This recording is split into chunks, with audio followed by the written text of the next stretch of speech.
55, Miserima. It has 3 exclamation points. This can't be good. We now come to a sad episode in our history, and yet one in which there is perhaps less romance and more truth than in any scene yet depicted. Okay, if this goes sour, I'm going to skip it and explain to you what it was. So we'll see, everyone. Here we go. We have already warned our reader that he will have to accompany us amidst appalling scenes of vice and wretchedness. We are now about to introduce him to one of destitution and suffering, of powerful struggle and availing toil, whose details are so very sad that we have been able to find no better headings for our chapter than Miserima, or Very Miserable Things. The reader will remember that we have brought our narrative in preceding chapters up to the end of 1838. We must now go back for a period of 2 years in order to commence the harrowing details of our present episode. In one of the low, dark rooms of a gloomy house in a court leading out of Golden Lane, St. Luke's, a young girl of 17 sat at work. It was about 9 o'clock in the evening, and a single candle lighted the miserable chamber, which was almost completely denuded of furniture. The cold wind of December whistled through the ill-closed casement and the broken panes over which thin paper had been pasted to repel the biting chill. A small deal table, 2 common chairs, and a mattress were all the articles of furniture which this wretched room contained. A door at the end opposite the window opened into another and smaller chamber, and this latter one was furnished with nothing save an old mattress. There were no blankets, no coverlids in either room. The occupants had no other covering at night than their own clothes, and those clothes, God knows, they were thin, worn, and scanty enough. Okay, so I did end up choosing to skip not just the remainder of this chapter, but the next one as well. There's nothing in these chapters that is violent or gruesome or particularly scary. It's very, very sad. And again, touches on some things that might be a little bit difficult if you are listening with your children. So I'm going to give you a summary of the remainder of this chapter and the next chapter, and then we're going to rejoin it after that. In this chapter, we jump back in time a couple of years and follow the plight of Mr. Monroe. You'll remember him. He was Richard's guardian, the one who was cheated by Mr. Montague / Mr. Greenwood through Mr. Allen, their intermediary, and his daughter, Ellen. And we learned a little bit about his daughter in Richard Markham's chapters, that she was earning some money by taking in sewing, and Mr. Monroe was finding a little bit of work here and there. So while they weren't doing super well, they weren't completely destitute.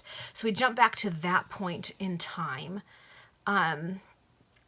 So we've gone back like a couple of years. That puts us I think it's a year before Richard gets out of prison. But anyway, so they're kind of bringing us up to date with them. And we follow Ellen over the course of, in this first chapter, over the course of a day to get an idea of where she's at. She's doing sewing. She does needlepoint, sewing flowers and such onto pieces of clothing. And we find out that while she works this very hard, often 16 to 17 hours a day, the people she does it for very often cheat her. She doesn't get paid anywhere close to what she ought to be paid, and so there's just no way for her or her father to kind of get ahead.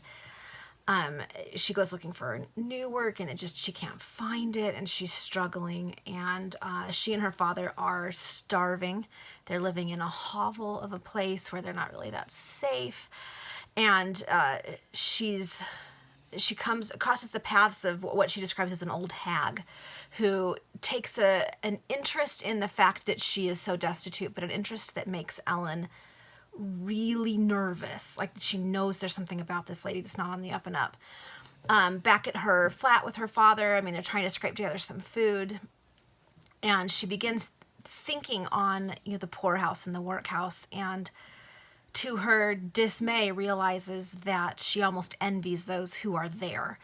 And at this time, the poorhouse and the workhouse were just awful places. You really, really, really didn't want to go there. If you've read Christmas Carol by Charles Dickens, they talk about that. And the people who are applying to Ebenezer Scrooge, asking him to donate to the cause of the poor, when Ebenezer suggests that they go to the poorhouse or the workhouse, because that's what they're there for, the men say many of the poor would rather die than go to those places. That's how bad they were. But Ellen's situation is so awful that almost seems like a step above where she's at. So that's the end of this first chapter.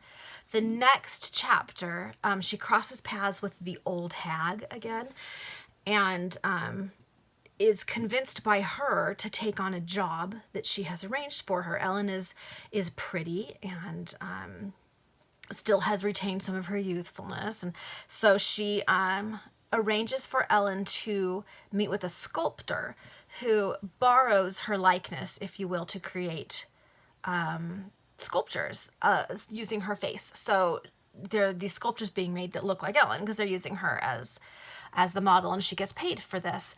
And so that's a nice little bit of money. And it feels like it's on the up and up. She's not being asked to do anything truly risque.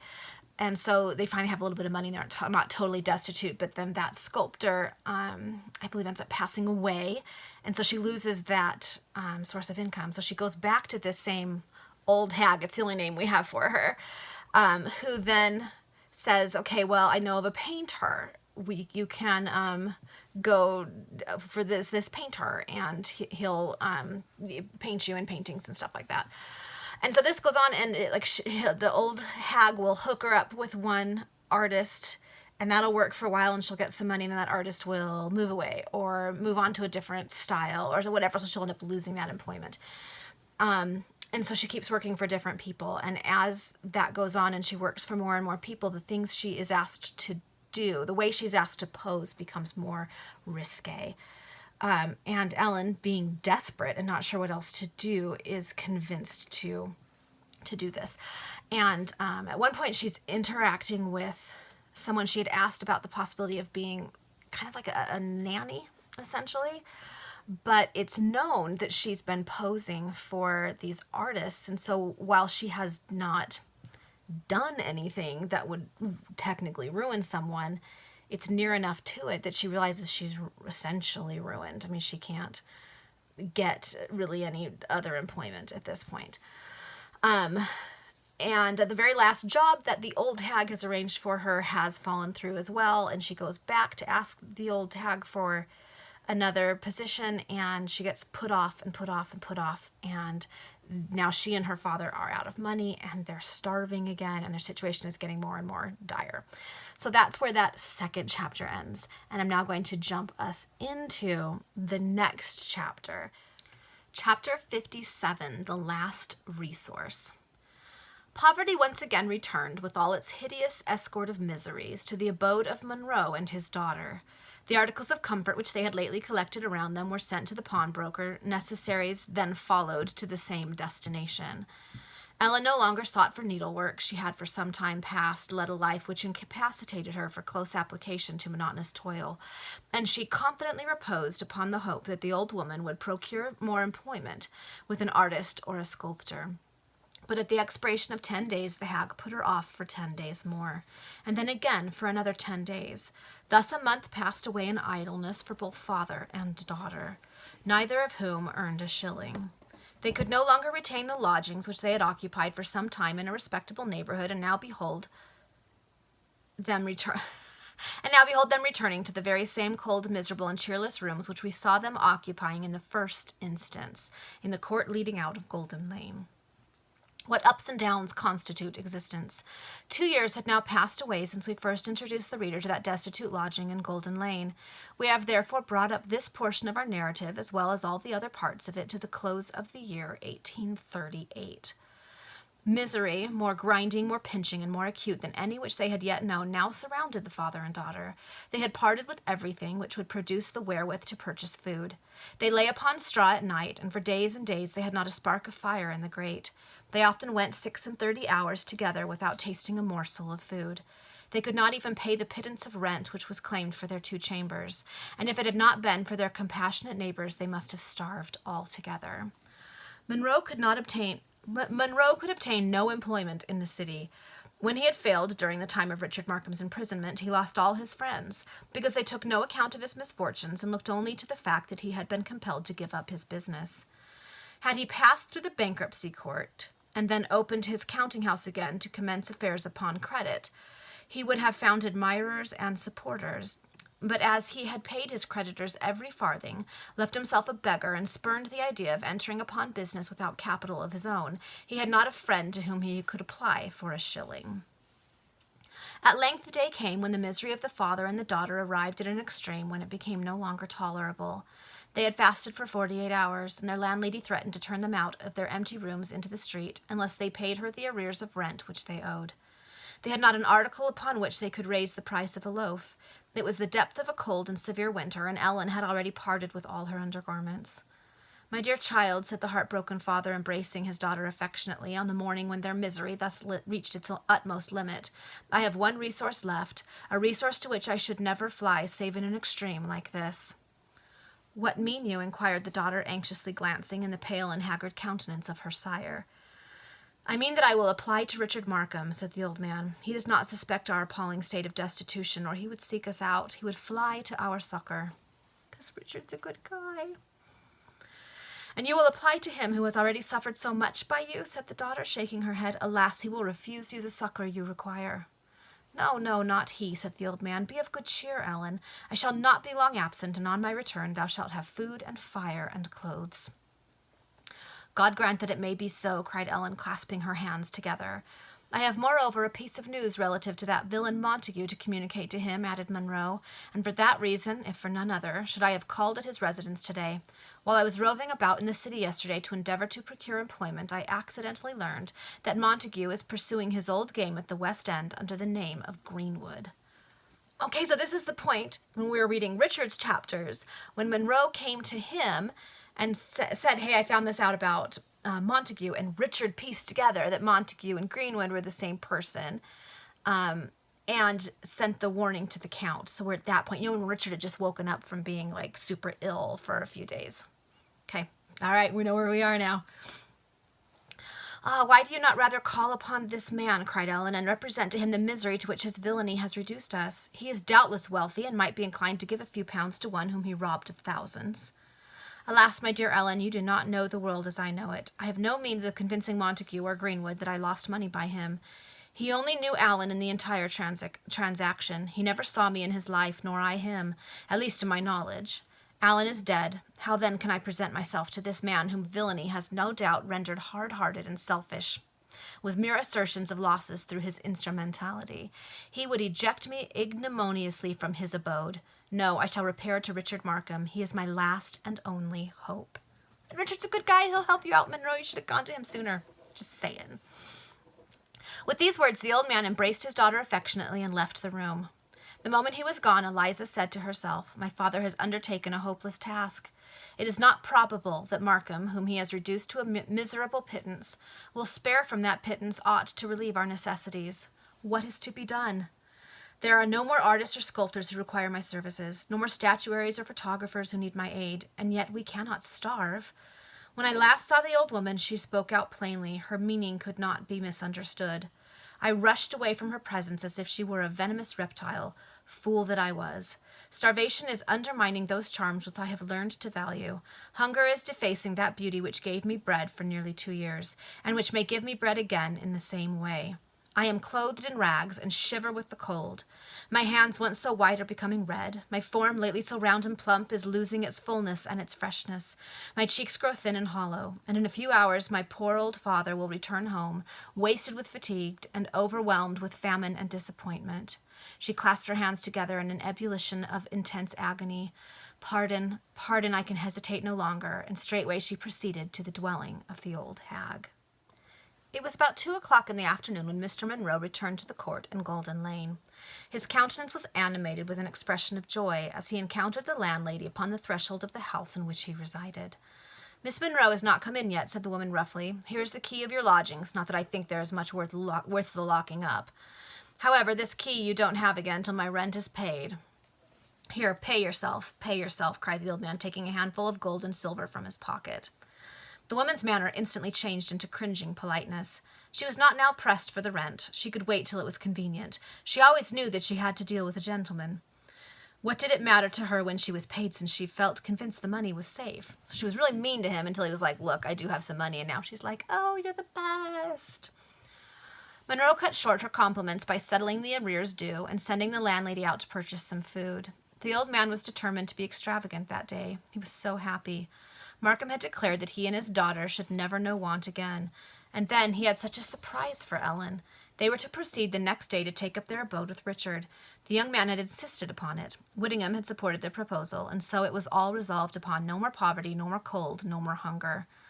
Oh, except that Ellen already went back to see the old hag, who no doubt will take advantage of her extreme poverty and desperation and convince her to do something even more repugnant to herself than posing as she was for these artists. Because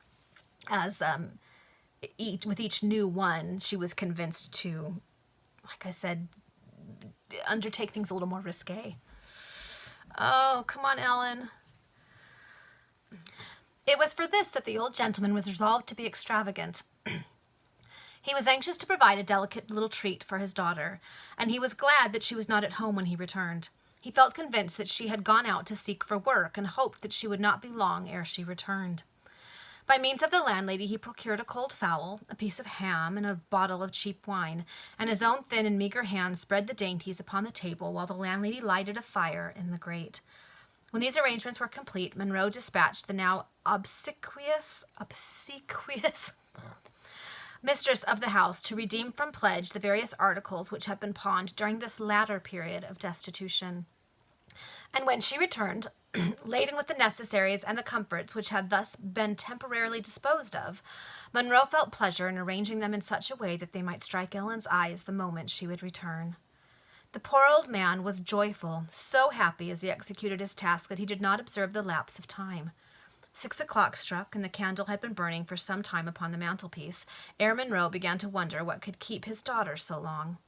Another half-hour passed, and her well-known step was heard ascending the staircase.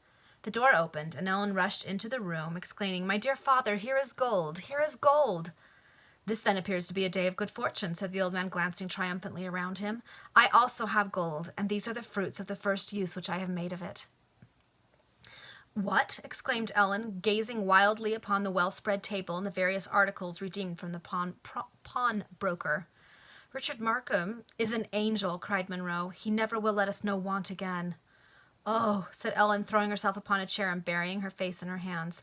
"Why did I not wait a few hours? Why did I not have patience and hope until your return?" "Oh, no! What have you done, Ellen?" And I should say, what have you done, old hag? Because she's the one who's making all of this happen. "Ellen, what mean these words?" demanded the old man. "Speak, tell me." "Simply, my dear father," she answered, raising her head, and at the same time exercising an almost superhuman control over her inward emotions, "that I have consented to receive work at a price which will scarcely find us in bread, and—" "You shall not hold to your bargain, dearest," interrupted Monroe. "The money which you may have received in advance, for you said, I think, that you had money, shall be returned to those who would condemn you to slavery. Take courage, my beloved Ellen, take courage, a brighter day will yet dawn upon us." Ellen made no reply, but her countenance wore so singular an expression that her father was alarmed. "Oh, no!" "My dearest daughter," he exclaimed, "you have no longer any hope. I see by your looks that you despair. God knows that we have encountered enough to teach us to place but little reliance upon the smiles of fortune. Nevertheless, let us not banish hope altogether from our bosoms. Tomorrow we shall leave this dismal abode and repair to the house of our young benefactor, Markham." "Markham," cried Ellen, the very name appearing to arouse agonizing emotions in her mind. "Have you promised Mr. Richard Markham that we will reside with him?" "Yes, dearest Ellen, and in so doing I had hoped to give thee pleasure. You have known each other from infancy. Methinks I see thee now, a little child, climbing up that hill in company with Richard and his brother." "His brother," repeated Ellen, a cold shudder passing over her entire frame. Okay, sorry, I'm having a theory. Is that even a real phrase? I'm having a theory. Okay, I'm going to finish reading the chapter, then I'm going to tell you my theory. "My dearest girl, you are not well," said the old man, and pouring some wine into a glass, he added, "Drink this, Ellen, it will revive thee." The young lady partook of the exhilarating beverage and appeared refreshed. Her father and herself then seated themselves at the table and partook of the meal. Ellen ate but little. She was pensive and melancholy, and every now and then her countenance wore an expression of supreme horror, which denoted intense agony of feeling within her bosom. She, however, contrived to veil from her father's eyes much of the anguish which she thus experienced, and the old man's features were animated with a gleam of joy as he sat by the cheerful fire and talked to his daughter of brighter prospects and happier days. On the following morning they took leave of those rooms in which they had experienced so much misery and repaired to the dwelling of Richard Markham. And that's the end of the chapter. Okay, so my theory. I've mentioned before that I think that Mr. Montague / Greenwood is Eugene, Richard's brother. I'm convinced, and so many things are happening that make me even more sure of it. And this does too, because Ellen had been thinking when her father left to go talk to Richard that maybe he should just go talk to Mr. Greenwood / Montague and say, hey, you ruined us. Would you be willing to give us a few shillings so that we won't totally starve? And even though she said she went to the old hag's house, it's possible she didn't end up taking up the old hag's offer, or the old hag put her off again, or the old hag is, I wish I had a name for her, it's so weird to call her the old hag, was working in tandem with Montague / Greenwood, and that's who she went to go see in the end. But Ellen would know Eugene, and so if she saw Mr. Montague / Greenwood and recognized him as Eugene, then that would explain why she's so upset right now, because whatever bargain she came to with the person she went to go see who offered her employment is something she wasn't excited about. Okay. This is getting super duper tangled. I'm hopeful that Ellen will be safe at Richard's house, that whatever difficulty she's gotten into, she can escape. I know I skipped the couple of chapters where we really kind of learned just how desperate she is. And she really, really is. Their life has been just awful. So here's hoping that things are about to get better for her. But in these Penny Dreadfuls, things tended to get a lot worse before they got better. So we'll see what happens in the next chapter.